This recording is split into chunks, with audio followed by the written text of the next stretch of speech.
Hello and welcome. Ah, okay. Well, not going to be too long on here today. I have a lot going on. I am going out to a spiritual retreat, I guess, or camping. I'm not sure what it is. Anyways, it's a pagan, beautiful um, weekend, and I am doing a cacao ceremony. So I'm going to be heading out just now to do the cacao ceremony. What is a cacao ceremony? Ooh, wow. A cacao ceremony is done with a cacao, which is a chocolate, but it's chocolate without all the garbage in it. And it is a very sacred ceremony. The chocolate is usually, or the cacao is mixed with almond, usually a nut-based milk because it is, the cacao comes in from Guatemala and other countries within South America. And the cacao, hello, Dana. The cacao is actually, when it is harvested and roasted, there's a ceremony as it comes out of the pod, right? And it is a connection to that of the goddess. There's a lot of health benefits with actual cacao, the actual cacao, not Nestle Quick, just saying. It's not the same thing. There's a lot of health benefits. It really helps with stress, anxiety. It helps with weight loss, blood pressure, all kinds of things, right? So it is a very positive um a positive drink that you can get. Now you have to order cacao from there's different sites that you can order cacao. I don't know of anywhere in Calgary that you could get it. I usually get it in some place in California, and they come in, and it's very easy because they where they get their cacao, and I've been through some of their ceremonies too online with a beautiful shaman in Guatemala. It's absolutely fabulous. Um, and I did quite a few of them during our lockdown and stuff with this one shaman in Guatemala. And that's where they buy their cacao from. And she has her farm and stuff. And it shows the benefits of helping the farmers out and as they are harvesting. Anyways, that's what I'm doing today, and heading out to Pine Grove in the Kananaskis to do this ceremony. I'm actually looking forward to it, just to being out in nature because the energies, what can I say? The energies are intense. They are. Pluto is now going in. Pluto is not Pluto. Mars is in Leo, and it's going to have the opposition to Pluto, squaring Jupiter, and making this grand T square in the skies. Now, this energy that's coming in is like I'm going to call it a ball of fire. We have the moon has already ingressed into what do you call it? Ingressed into Gemini. The sun will be going into Gemini, so we're heading into Gemini energy. So our mind might be over analyzing, over um trying to just figure it all out, like, like it's just like all the time. So this energy is really an intensity, but there's a processing, like we want to process all of this energy that's coming in and we want to do it now. But there is this, it's saying that, that we're not supposed to process everything all at once. We need to take the time to allow for the processing. This energy is an extroverted energy. Now for myself, I'm an introvert, extrovert. I could I'm very good. I'm a Scorpio, okay? I'm very good that I could hide away and not talk to another soul. I'd be very happy at times.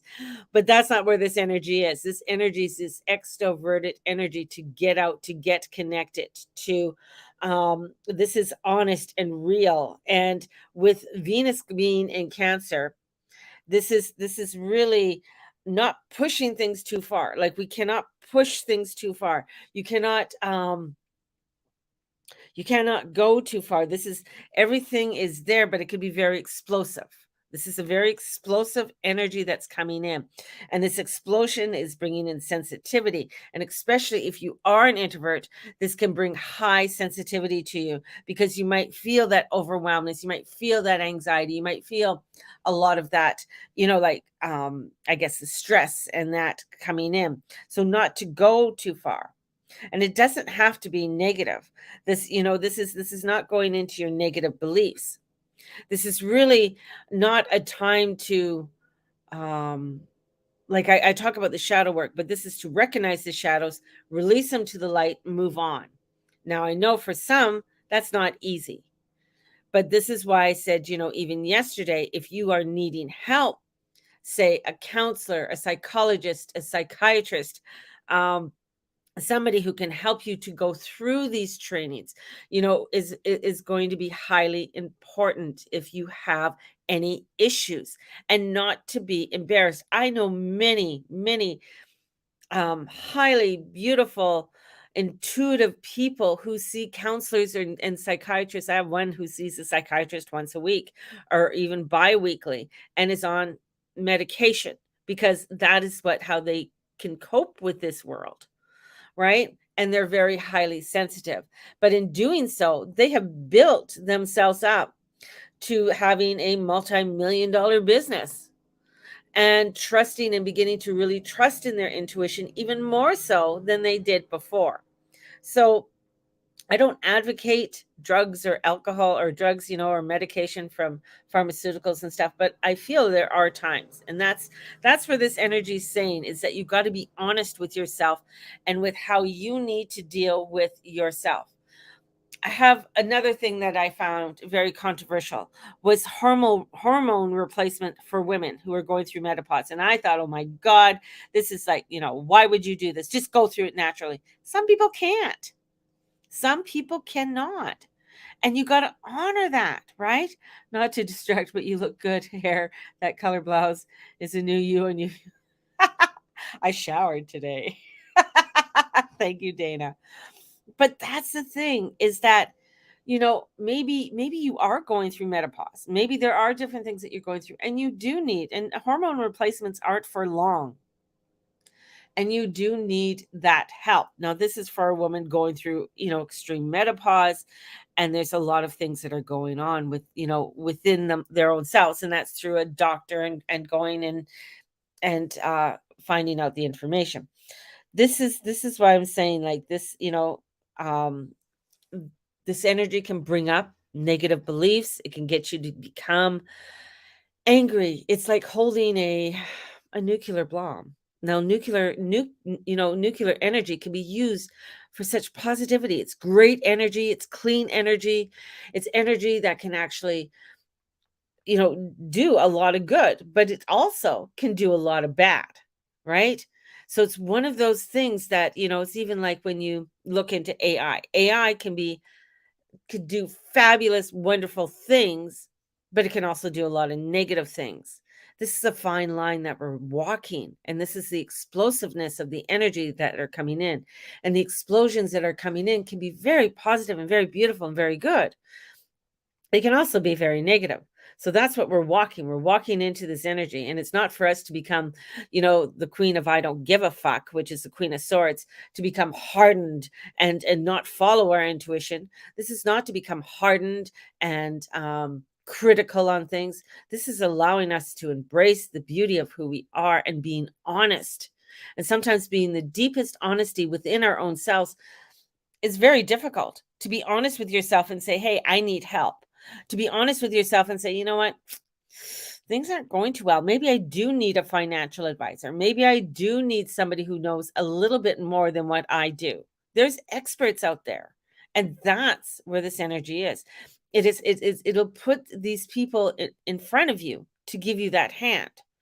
And you need to be allowing yourself not to have a stick up your ass and say, oh, I know and I no, because I could be that way. Very much so. Very much so. But this is to be honest and say, you know what? There's some things that I need help with. And in getting that help, oh my God, it's going to create a more harmonious, loving energy for yourself so that you can move on, so that you can embrace this energy that is coming in, that is bringing in a the wildest one of the wildest rides ever. Now, where the energy is also is where we're looking at where when Hitler invaded, um, Paris, and when he invaded France, right after Poland, we have the energy of Hiroshima. We have the energy, and it's funny that they're having the G7 summit there. All of these placements are in play right now, and they're leading up to some crazy energy. Um, I watched a program on the BBC. I think it was the BBC. Yeah, I think it was. It's these archaeologists, and they're living archaeologists. So what they do is that em- they embrace the period of time and they live it for a year. So they go and they create a living experience of what it would be like to actually live the experience of that era. Like, they've gone through the medieval times, they've done, all the different, the Tudor times and, Elizabethan and all anyways, they did a time when they lived through World War II in Britain, and some of the things that had to happen, or some of the things they had to live through or go through. um, of course, they didn't go through, the extents of the bombing and stuff like that, okay? But it was a reenactment of it, and they lived it for a year, and I watched it, and it was amazing, the communities that were built up during that time, the connections people, um, received from other people, and how people overcame things, and new developments came out of that. New ideas came from that, out of something that was horrific and horrible, as what, being in Britain in World War II. But other things that came out through farming engineering, to ways of preserving meat, preserving different uh, vegetables, everything like that, and connections with schools and teaching children and all kinds of things. A lot of positive came out of that, and that's what we got to look at, is the positives that are going to be coming out of that. Stories from my mom. Yeah, and it's amazing. It's really amazing, some of the things. Yes, I'm not going to say, uh, there is horrible things out of it, but there's all, war is a part of our world. The famine's a part of our world. There's a lot of horrific and horrible things in our world, but there's also a lot of beauty and love that is going to be explosive within our world, and that's what we need to start looking at and embracing. So, on that note, I'm going to finish my coffee and head out to little old Pine Grove, and sending you guys out so much love and light with the energies from this new moon, as we're heading into a brand new road that that we're going to have to learn to live and embrace. So, have a great one and have a fabulous day today. Enjoy the long weekend for those who are having the long weekend this weekend, and blessings to you all. Onwards and upwards. Talk to you later. Bye bye.